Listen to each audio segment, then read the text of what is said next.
Hello, everyone. Can you believe it's week 12 for the knit along, for our blanket along? Ugh. Boy, this year is just flying by. I have been so busy and I've had so many things to do, but I'm really looking forward to sharing my next block with you. And of course, I still have my lovely, now kind of wrinkly looking temperature, let's see, temperature blanket along record. Yes, that's what we'll call it. So I still have all my little snips here so that I know what color I'm supposed to be doing based on the temperature. And I have to say, so I had a high temperature for week 12 of 55 degrees. And I am still making sure that I mark down kind of every day because, of course, I am doing the tatted blanket along, so I need to keep track of it anyway. But just in case I decide to go back and do something with my other dates, well, I already have the temperature written down. But right now, I'm really enjoying my my blanket along. Look at my pile. Look at my pile right here of all the squares that I have finished so far. Can you believe it? Look at all these. And you guys have been coming with me on this entire journey, so you've watched me make all of them, which I think is pretty cool. So there we are, 11 weeks in. We're about to start week 12, and we're looking at 55 degrees for my Wednesday, which means that we are back with Lost Jewelry, which really is one of my very favorite colors anyway. With that being said, it is time to turn the camera down and decide what pattern we're going to make this week. Okay. So we know that we're going to be using Lost Jewelry, and we are going to be using the size 3 needles because if you recall, with my Wednesday temperatures, I decided I'm going to use the US 3 needle because I liked the fabric on that, and I'm using my Mian cotton because, well, it has a great color range, and I really like to knit with it.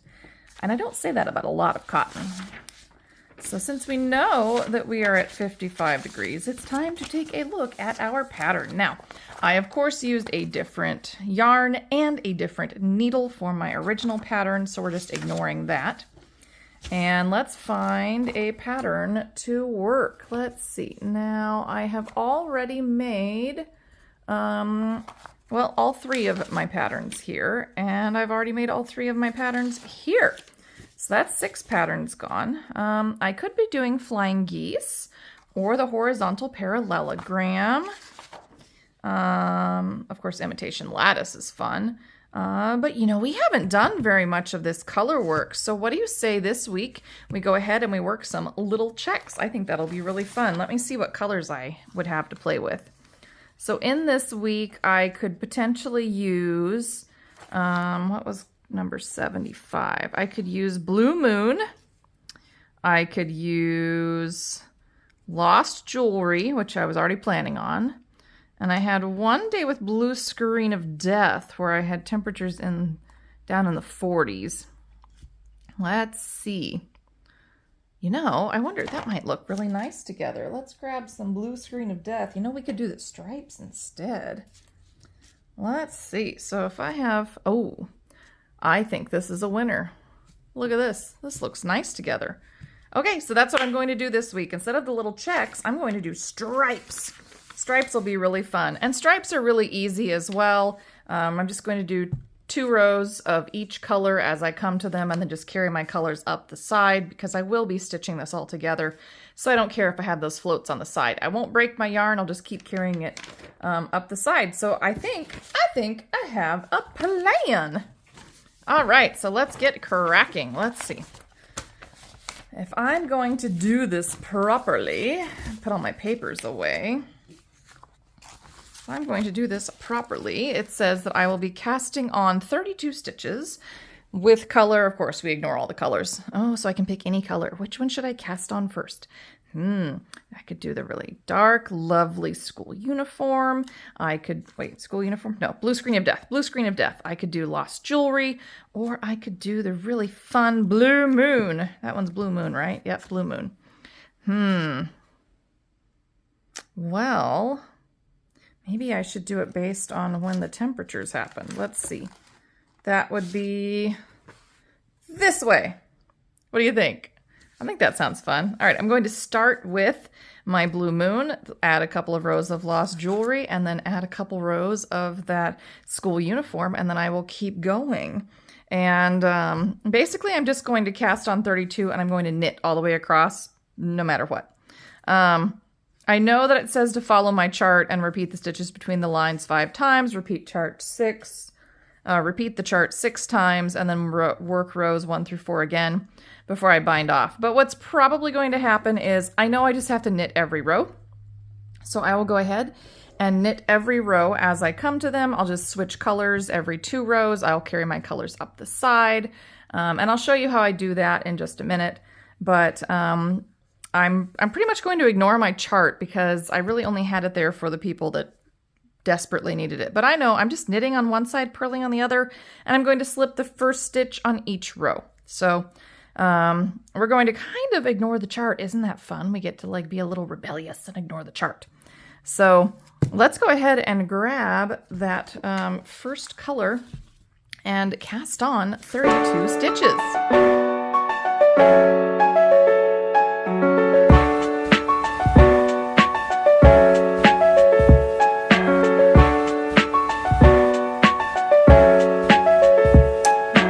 So I've got my 32 stitches cast on. I do tend to use a long tail cast on. It's what I'm comfortable with.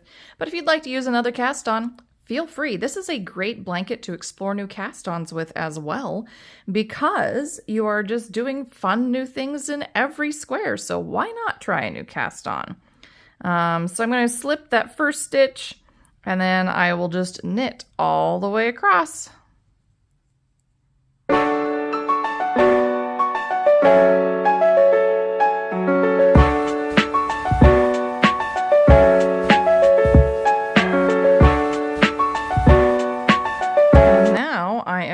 To do the same in reverse, and I'm just going to slip and then purl my way all the way across.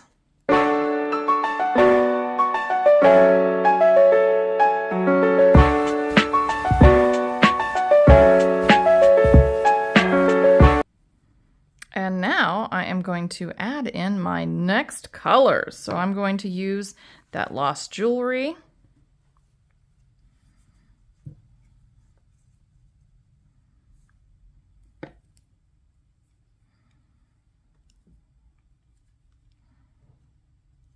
Slipping the first stitch and then knitting all the way across. And I'm just going to let my end dangle here, just kind of out of the way, because I'm not that concerned about it right now.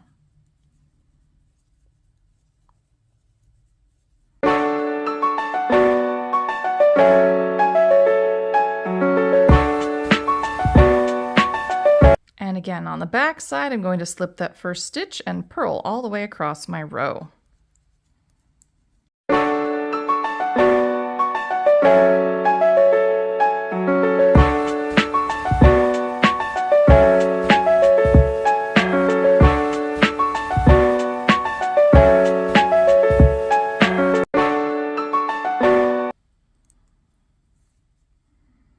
So remember, I'm going to slip that first stitch again. Uh-oh. Pull my tail down. There we go.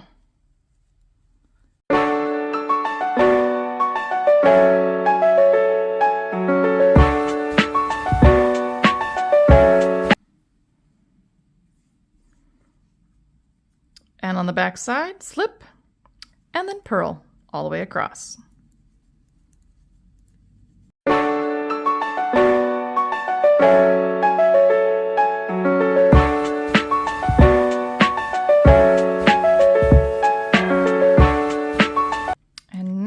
We are going to bring our first color back in to make more stripes.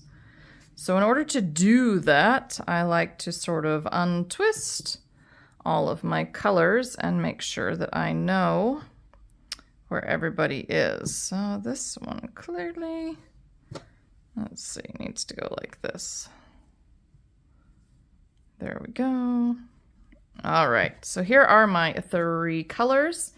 And when you are working with 3 colors and you're striping them and you're carrying them up the side, it can sometimes be a good idea to go ahead and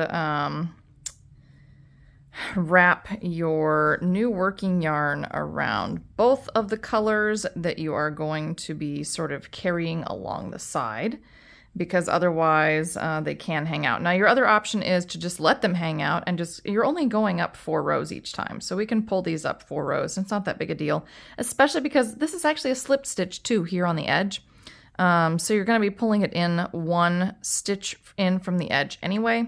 It's totally up to you. I'm going to choose to take my new yarn for my next row, wrap it around the 2 yarns that I'm not going to be using, and then let them just sort of hang out to the side here. They're just going to go boop-a-doo and just sort of hang out here. We're going to ignore them. I will slip that first stitch, knit my next stitch in my new color, and we will just sort of let them be sort of hanging out here on that edge. And now I'm going to go ahead and knit all the way across.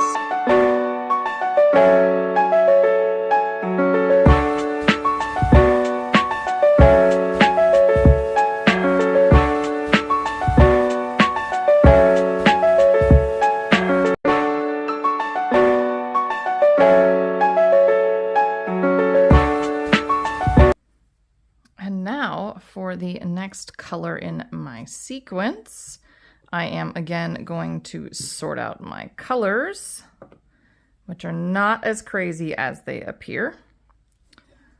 So I know this was my latest working color. This one is my slipped color, previous slipped color. So let's tighten it up just a smidgen. Now I'm going to find my next working color. These tails make it hard too. All right, here. Okay, and again, I'm just going to take this, here's my non-working colors, and I'm just going to wrap that tail around. So, and I'm doing it very deliberately. I have my 2 colors off to one side, 1 color off to the other side. And now, just ignore those tails. And now when I go to work, my new color is ready to go, and my old colors will be carried up the side. And it will make for a little bit of a messy side just because we are working with 3 different colors. But in the long run, it doesn't really matter because, again, we're going to be stitching this down. It's going to be part of a blanket. So it's okay if it's a little bit messy. Now, again, you can just sort of bring your new yarn up every, 4 rows, whatever, and it will be perfectly fine. You'll have some loops along the side, but it's really not a big deal for the overall look of your square because, again, they are stripies. And again, I mean, it's just, we're switching colors every 3rd row. So there's this.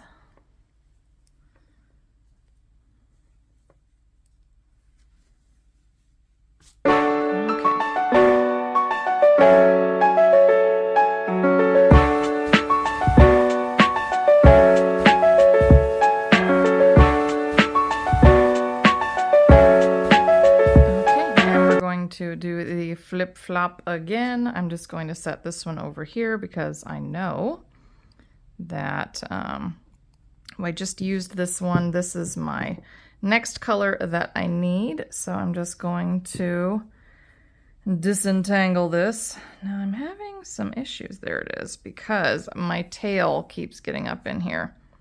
And if my tail was not being so funky, then everything would be fine. All right, so there we go. This is my next color in my sequence. So I'll just wrap it around my 2 tails again from my 2 working threads for my other colors that I'm just going to set to the side. And then we're going to do the same thing again where I am going to slip that first stitch and then go ahead and knit all the way across the row, slip a stitch and purl all the way across.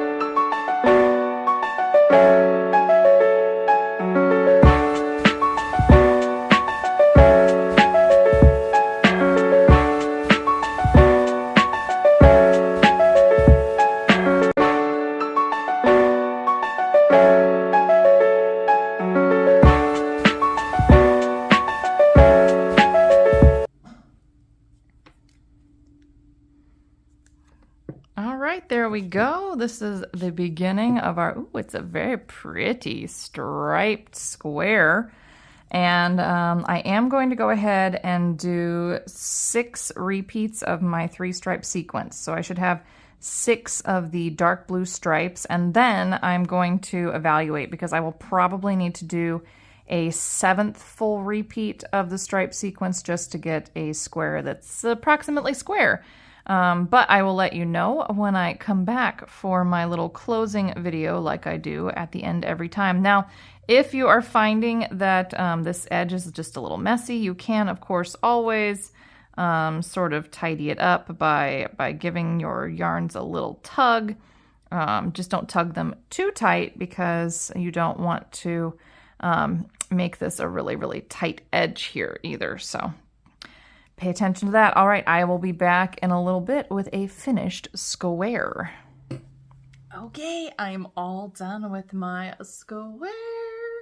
Now, I did go ahead and do 7 full repeats of my stripe sequence, plus I added 2 more rows at the top, and then I bound off so that I could mostly make my square a square. And this is kind of how I check. I just sort of fold it, and of course the corners are going to be just a little bit off, and that's okay.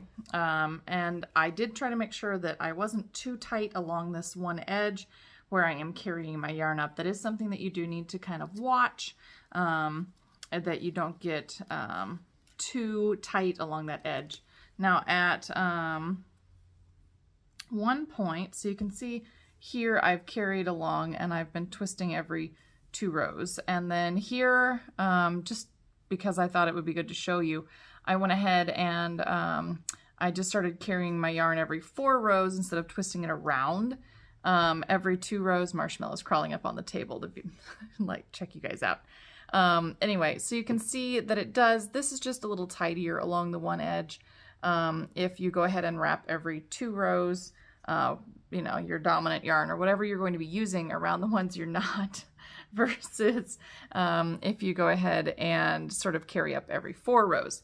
But either way is totally fine. They both work. They both look fine. You can't really see a difference on the front side of this. You only see the difference along the edge. Marshmallow's now trying to catch the tails. But I love my stripe sequence. I like that it's a little bit subtle. And anyway, I can't wait until we do square 13, which is coming up very quickly. And anyway, I am going to go give Marshmallow some loving because clearly he needs some pets.